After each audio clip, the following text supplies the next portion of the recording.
प्यारे बच्चों, circle point YouTube channel पर आप सबों का स्वागत है। 10 के डोज में हम लोग आपका फिर से स्वागत करते हैं।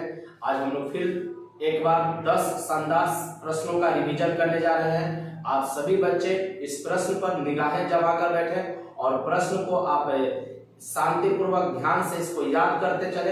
अगर जिनको याद है तो वो देखें कि आप 10 में से कितने प्रश्नों का सही उत्तर दे सकते थे।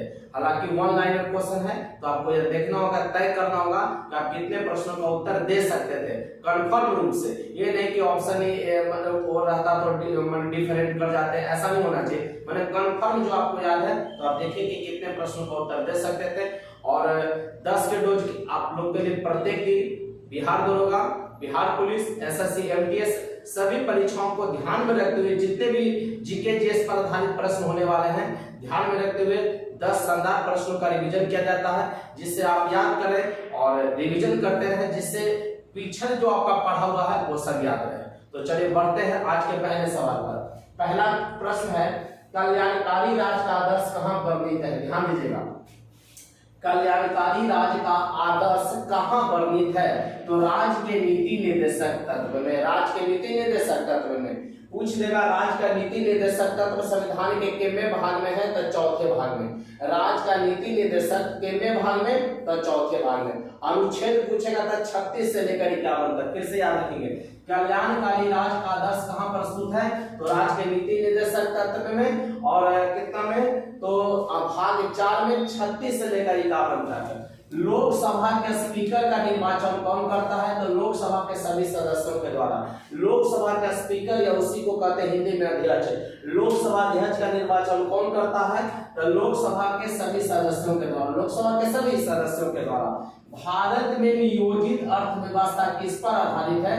तो मिश्रित अर्थव्यवस्था पर। फिर से ध्यान दीजिएगा, भारत में नियोजित अर्थव्यवस्था किस पर आधारित है? तो मिश्रित अर्थव्यवस्था पर। भारत में प्रथम उर्वरक संयंत्र कहाँ लगा था? तो सिंदरी में। भारत में प्रथम उर्वरक संयंत्र कहाँ लगा था? तो सिंदरी में लगा था।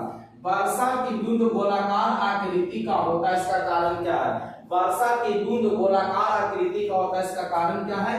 पृष्ठनाभ। इसका कारण क्या है? पृष्ठनाभ। फिर से ध्यान दीजिएगा, वर्षा की बूंद गोलाकार बोले या पारा का बूंद, वर्षा का बूंद या पारे का कान गोलाकार बोलेगा तो उसका भी कारण क्या होगा? पृष्ठनाभ, सरफेस टेंशन। फिर से ध्यान दीजिएगा, एक चीज और पृष्ठनाभ में, गर्म सूप आपको स्वादिष्ट लगता है, दाल स्वादिष्ट लगता है, उसका भी कारण क्या है? पृष्ठनाभ। ठीक है, ध्यान रखिएगा, वर्षा की बूंद या पारे का बूंद के गोलाकार आकृति होने का कारण क्या है? पृष्ठनाभ। कल्याणकारी राज्य का आदर्श पूछेगा तो राज्य के नीति निर्देशक तत्व में। लोकसभा का स्पीकर या हिंदी में अध्यक्ष कहते हैं। निर्वाचन लोकसभा के सभी सदस्यों के द्वारा। भारत में नियोजित अर्थव्यवस्था किस पर आधारित होगी? तो मिश्रित अर्थव्यवस्था में। भारत में प्रथम उर्वरक संयंत्र कहाँ लगा था? तो सिंदरी में। वर्षा की बूंद गोलाकार आकृति का होता है, इसका कारण क्या? पृष्ठनाभ है। ठीक है, कमरे में रखा फ्रिज का दरवाजा खोलकर आप क्या कर सकते हैं? एक रूम में फ्रिज रखा है, रेफ्रिजरेटर भी जिसको आप कहते हैं, उसको खोल देंगे तो आप क्या कर देंगे? तो कमरे को थोड़ा गर्म, या क्वेश्चन कह देगा कि एक फ्रिज का दरवाजा खोल दिया जाए तो रूम का तापमान पर क्या प्रभाव पड़ेगा? तो तापमान बढ़ जाएगा। तापमान क्या होगा? बढ़ जाएगा। फ्रिज से फिर ध्यान रखिएगा, रूम में पंखा चलता हुआ छोड़ दिया जाए, रूम में पंखा चलता हुआ छोड़ दिया जाए तो उससे भी रूम के तापमान में प्रभाव पहुंचेगा, तो तापमान बढ़ जाता है। तापमान क्या होगा? बढ़ जाता है। किस खनिज से रेडियम प्राप्त करते हैं? तो पीच ब्लेड से। किस खनिज से रेडियम प्राप्त किया जाता है? पीच ब्लेड से। इंसुलिन किससे प्राप्त होगा?